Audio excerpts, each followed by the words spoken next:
ایک مثال دیتا ہوں، شکاری کتا ناپاک ہوتا ہے، لیکن آپ دیکھیں کتے کا شکار حلال ہوتا ہے، کتے کا پکڑا ہوا شکار حلال ہے۔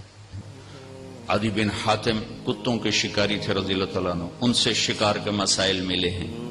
ایک ناپاک کو سکھاتے سکھاتے یہاں تک پہنچاتے ہیں کہ تیرا رزق اعوذ باللہ من الشیطان الرجیم، بسم اللہ الرحمن الرحیم۔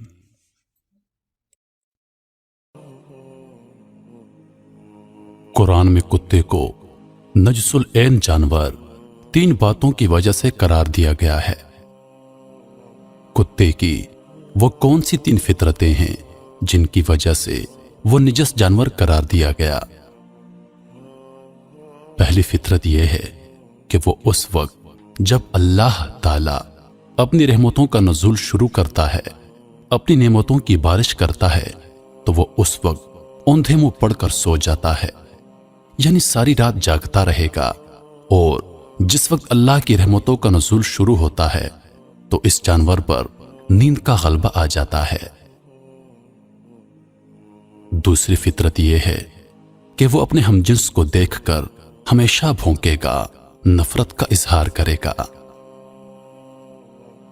تیسری فطرت یہ ہے کہ وہ اپنی غذائی ضرورت پوری کرنے کے بعد بچی کچی غذا زمین میں گڑھا کھود کر اس میں دفن کر دیتا ہے تاکہ یہ غذا کسی اور کے کام نہ آ سکے۔ میرے محترم ساتھیوں، اس کے بعد میرے ذہن میں یہ بات آئی کہ اگر یہ اتنا ہی نجس جانور ہے تو پھر وہ کتا جو اصحاب کہف کا کتا تھا، اس کے لیے جنت واجب کیوں قرار دی گئی؟ اس کتے کے حوالے سے بہت سے مذاہب میں بڑے اختلاف پائے جاتے ہیں، مگر یہ بات اپنی جگہ کہ قرآن شریف میں اس کتے کے لیے جنت واجب قرار دی گئی ہے۔ اصحاب کہف کے واقعے سے پتہ چلتا ہے کہ ان کے ہمراہ ایک کتا بھی تھا جو ان کے ساتھ ساتھ رہتا تھا اور ان کی حفاظت کیا کرتا تھا۔ یہ کتا ان کے ساتھ کہاں سے شامل ہوا تھا؟ کیا ان کا شکاری کتا تھا یا اس چرواہے کا کتا تھا جس سے ان کی راستے میں ملاقات ہوئی تھی؟ اور جب چرواہے نے انہیں پہچان لیا تو اس نے اپنے جانور آبادی کی طرف روانہ کر دیے تھے اور خود ان پاکباز لوگوں کے ساتھ ہو لیا تھا، کیونکہ وہ حق کی تلاش اور دیدار الہی کا طالب انسان تھا۔ اس وقت کتا ان سے جدا نہ ہوا اور ان کے ساتھ شامل ہو گیا۔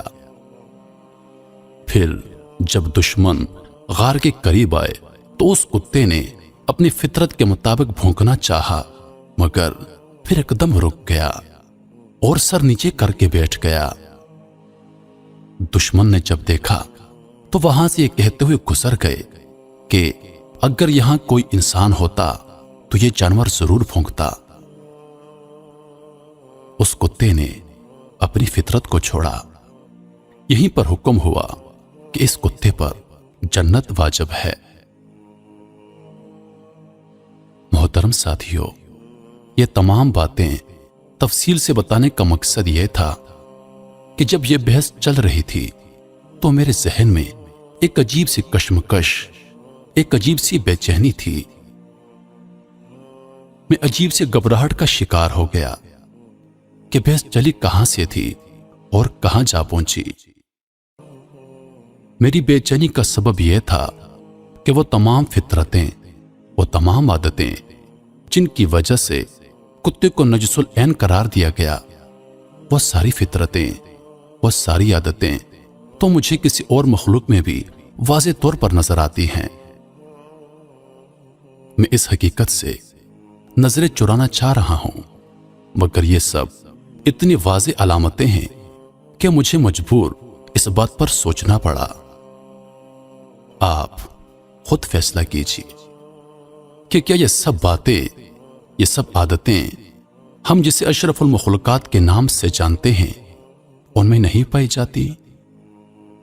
میں اور آپ اس عادت کا یا اس فطرت کا شکار نہیں ہیں؟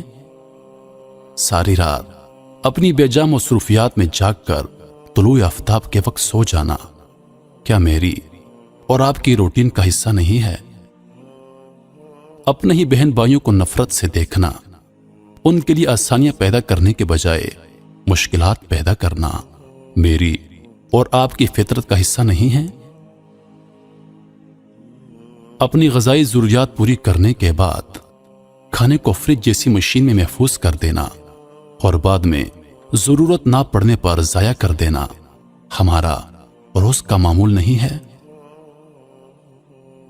ان سب باتوں کا جواب شاید ہم میں سے کسی کے پاس نہ ہو۔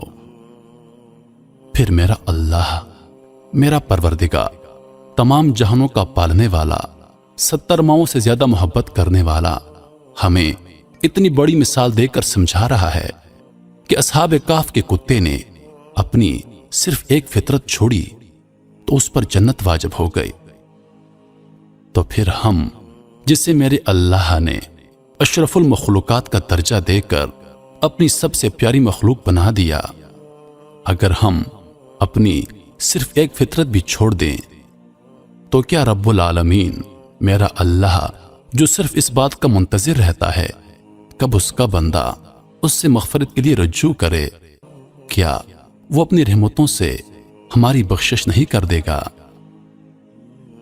یقیناً کرے گا۔ میرے محترم ساتھیو، سوچئے گا ضرور اور ہو سکے تو عمل کیجئے۔ قابل اعتماد نہیں، اور ان کا شکار بھی کھانا درست نہیں، جو منہ میں لے اور آ کر مالک کے حوالے کر دے کہ مالک تیرا حکم پورا کیا ہے، روٹی تو تجھ سے ملے گی، یہی آپ کی جاب ہے، یہی میری شاپ ہے، یہی میری جائیداد کا حکم ہے، یہی میری فیکٹری کا حکم ہے، یہی میرے کاروبار کا حکم ہے، یہی آپ کی ڈیوٹیوں کا حکم ہے کہ یہاں سے رزق نہیں ملے گا، وہ جو آسمانوں پر رب ہے وہ دینے والا ہے۔ یہ ٹیسٹ ہے کہ کچا یقین یا پکا یقین، دانت مارتے ہو یا سلامتی کے ساتھ فائل کو آگے چلاتے ہو، چونچ مارتے ہو یا سلامتی کے ساتھ لوگوں کو سکھ پہنچاتے ہو کہ رزق اللہ دیتا ہے۔ وَمَا مِن دَابَّةٍ فِي الْأَرْضِ إِلَّا عَلَى اللَّهِ رِزْقُهَا وَيَعْلَمُ مُسْتَقَرَّهَا وَمُسْتَوْدَعَهَا كُلٌّ فِي كِتَابٍ مُبِينٍ۔ اللہ کی کوئی صفت نماز میں بار بار نہیں دہرائی گئی، ہر رکعت میں 11 دفعہ رب کا لفظ دہرایا جاتا، رب، الحمدللہ رب العالمین، سبحان ربی العظیم 3 دفعہ، ربنا لک الحمد 5 دفعہ، سبحان ربی العالی 3 دفعہ، پھر سبحان ربی العالی 6، 5، 11، 4 رکعت میں 44 بار آپ کہتے ہیں رب اللہ، رب اللہ، رب اللہ۔